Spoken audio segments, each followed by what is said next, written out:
भगवान श्री कृष्ण की जन्म कथा। जन्माष्टमी के दिन रात्रि में बड़े धूमधाम से भगवान कृष्ण का जन्मोत्सव मनाया जाता है। इस दौरान कान्हा के भक्त विधि विधान से पूजा करते हैं और व्रत रखते हैं। इसी के साथ ही जन्माष्टमी की कथा सुनने का बड़ा महत्व है।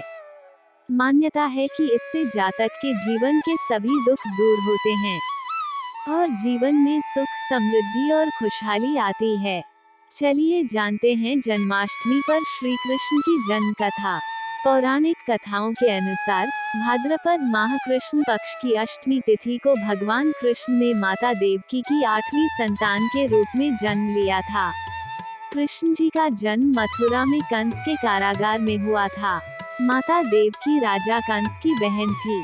कंस को सत्ता का लालच था। उसने अपने पिता राजा उग्रसेन की राजगद्दी छीनकर उन्हें जेल में बंद कर दिया था और स्वन्य को मथुरा का राजा घोषित कर दिया था। राजा कंस अपनी बहन देवकी से बहुत प्रेम करते थे। उन्होंने अपनी बहन का विवाह वासुदेव से कराया था, लेकिन जब वह मां देवकी को विदा कर रहा था, तभी एक आकाशवाणी हुई कि देवकी का 8वां पुत्र कंस की मौत का कारण बनेगा। ये सुनकर कंस डर गया। उसने तुरंत अपनी बहन और उनके पति वासुदेव को जेल में बंद कर दिया। उनके आसपास सैनिकों की कड़ी पहरेदारी लगा दी। कंस अपनी मौत के डर से देवकी और वासुदेव की 7 संतानों को मार चुका था। कृष्ण जी का जन्म। इसके बाद भाद्रपद माह कृष्ण पक्ष की अष्टमी तिथि को रोहिणी नक्षत्र अंधेरी रात में भगवान कृष्ण ने जानकी के 8वें संतान के रूप में जन्म लिया। श्री कृष्ण के जन्म लेते ही कोठरी प्रकाशमय हो गई। आकाशवाणी की विष्णु जी ने कृष्ण जी के अवतार में देवकी के कोख में जन्म लिया है। उन्हें गोकुल में बाबा नंद के पास छोड़ आए और उनके घर एक कन्या जन्मी है। उसे मथुरा लाकर कंस को सौंप दें। कान्हा चले गोकुल धाम। आकाशवाणी सुनते हैं वासुदेव के हाथों की हथकड़ी खुल गई। सभी पहरेदार सोने लगे। कान्हा ने एक टोकरी में बाल गोपाल को रखकर सिर पर रख लिया और गोकुल की ओर चल पड़े। कान्हा को गोकुल धाम ले जाने में वासुदेव को कई मुसीबतों का सामना करना पड़ा।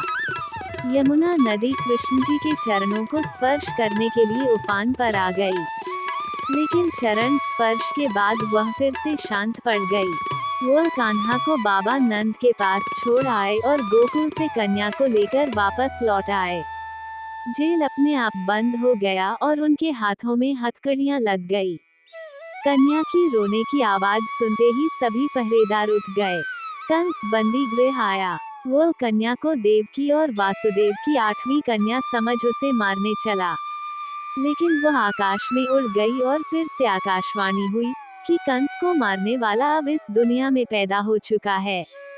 बाबा नंद और उनकी पत्नी मां यशोदा ने कृष्ण जी का पालन पोषण किया। राजा कंस ने कृष्ण जी का पता लगाकर उन्हें मारने की खूब कोशिश की, लेकिन कंस की सारी कोशिशें विफल हुई और कृष्ण जी को कोई मार नहीं सका।